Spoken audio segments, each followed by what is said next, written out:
man. ESG, what's the deal? What it do, baby? Glad to be here. Glad to be here. When you talk about that screw, I brought Swing the Bang to Screw with the Screw part in there. Screw had never even heard his name really on the radio back then. That was the first time. Yeah, so I had been there for when I went there to do a tape. Biden Boy took me over there. See, R.I.P. my dog Big E, Candy Green, Slam Bag, H-Town OG legend, just died, cancer, cancer. But he the one they took me over there, and I brought Swinging the Bang to him because I had the wax of. If it ain't one thing, it's another. That's my first single, young nigga fresh off the porch. And I had Swing, and he heard it. I never knew he was about to cry when he heard his name until after he had passed away. And Nick used to always tell story talking about, Screw never told you when you played that record, Brian, he almost had a TV. Like, man, they saying my name on the radio, and that was just a big thing. Yeah. So you brought that up, 20-year anniversary, R.I.P. Screws. Yeah, and in 20 years they doing was it the museum? Yeah, we got they got the Screw Museum is gonna be at like you got T.I. and them got the Trap Museum in Atlanta. They bringing the Screw Museum to H-Town. That's tough. It's well deserved. Culture that's live, you know what I'm saying? And so it's 20th anniversary. We just rocking and rolling, man, keeping it going for the city and everything that we got. That's what the business is. Yeah. So shit, man, let's take it back. You not from the H, you know what I'm saying? I'm a lot Texan. I tell people all the time, Texas, a lot Texan, Louisiana, Texas, a lot of people like that. Cajun, Southside. I'm from right outside of New Orleans, man. City called Bogalusa, Louisiana. Not Opelousas. A lot of people get that. That's where they can't cook at. They only cook dope. They can't cook food. They cook dope. You know what I'm saying? Work. You know what I'm saying? I'm right there by the tiptoe of the boot of Mississippi. I'm 45 minutes past Baton Rouge, like 35 minutes outside of New Orleans. So I'm a mix of both of them. That's what it is. That's where I'm from. So how is that town? Like, how would you describe that? You know what I'm saying? How would I would put it like, if you take Houston, a lot of people, from Houston, used to be out there. It was like, it's just a mix of Houston and New Orleans all together. Because it's not strictly New Orleans, not strictly Baton Rouge. It doesn't have its own identity. It do, but it's a mix of all of it. Yeah. The first time I heard Ghetto Boys, when I was a youngster, out there. My homeboy was out here, he playing Comedy Gangsta. I heard that. What is that? Like Ghetto Boys, they had a live-ass record store out there, Public Enemy. I used to get all the wax, all the records. I used to get all the music. I used to DJ when I was a kid. My older cousin them DJs, so like 12 and 13. Tell me this: what's the first thing you heard hip hop? What's the first thing you remember hearing? Man, I can't remember the first thing, but I know Run DMC was my first impression. LL Cool J as a little kid, you know what I'm saying. So by the time I got to high school, it was getting gangster with them, who was already going into the NWA right as soon as I'm fresh Ice-T. Out, right, Ice-T, all that was there. But coming out, going to college. Bam, there was a song, Tell Me Something Good. UGK. Right?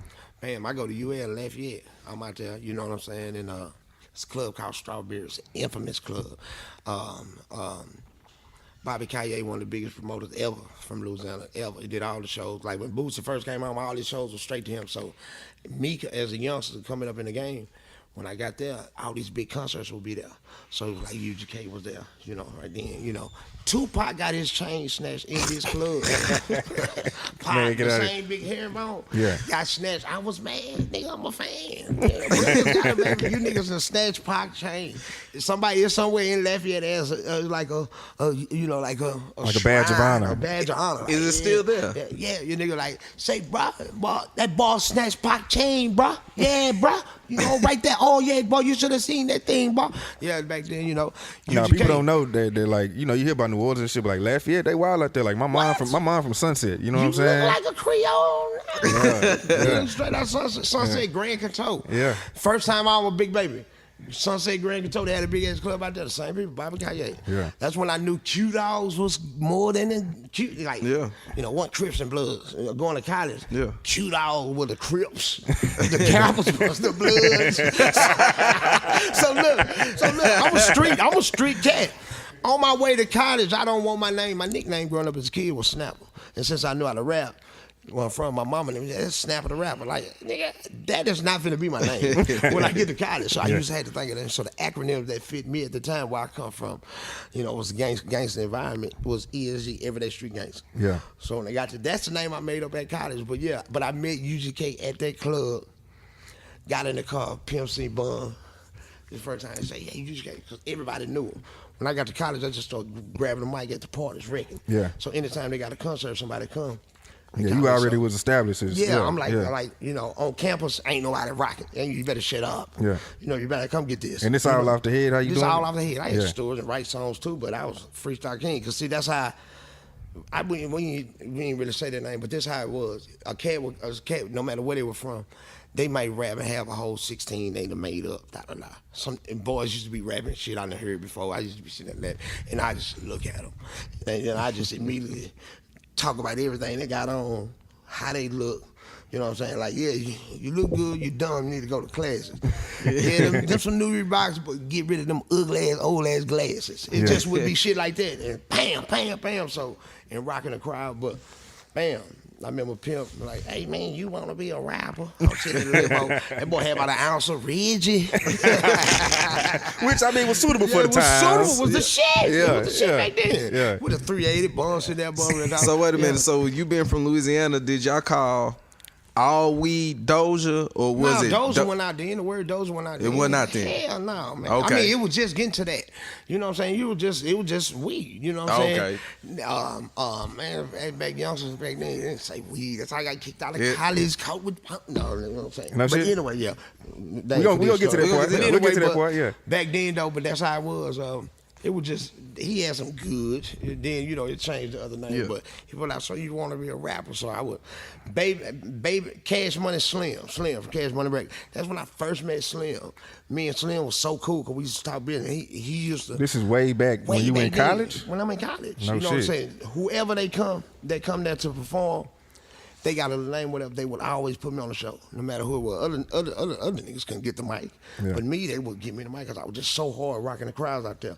That's how I met so many different people. But that's, you know, kind of why I started and got established. We went to it was a studio. When I was like, man, I'm finna put this shit out for real. We made a tape with like 8 songs on it. How did you meet Solo? Solo, I'm about to tell you, Solo stayed in the other dorm, the bougie dorm. I forgot what it was called. I would say the Voorhees, which is the thug dorm. We on the welfare people in college, you know. Section 8 dorm. Section 8 dorm. Real house and shit. They shit was big and shit and clean. I was a Section 8 dorm. And, you know, now around campus or whatever. So a couple other people, this other dude in my dorm used to be rapping whatever, and I was like, he would just be down there, so dude down there know how to produce, make beats. So that's how we met. Me and Solo both were going. We both played. I used to be a fool hooper, MVP, all district, all that. I was a dunk in basketball. You got to look me up if people don't know. The 20-20 game, 28 point, 24 rebounds. I was a fool in basketball. So my dream was to go there and, you know, really hoop. Did you go to college for that? No, so I was supposed to walk on there. I didn't want to take none of the other than that. I went to North Carolina, to Tar Heels on trips and visits, you know what I'm saying? But I chose that school. My intention was, I didn't want to go to Southern or Grambling at the time. Yeah. I just wanted to do something different, you know what I'm saying? So I couldn't get to know, you know, I was good. I didn't get to Duke, you know, in North Carolina. So my intention was to go walk on the second, you know, my second year. I did. I was too trappish, too gangster. We never got to that. But anyway,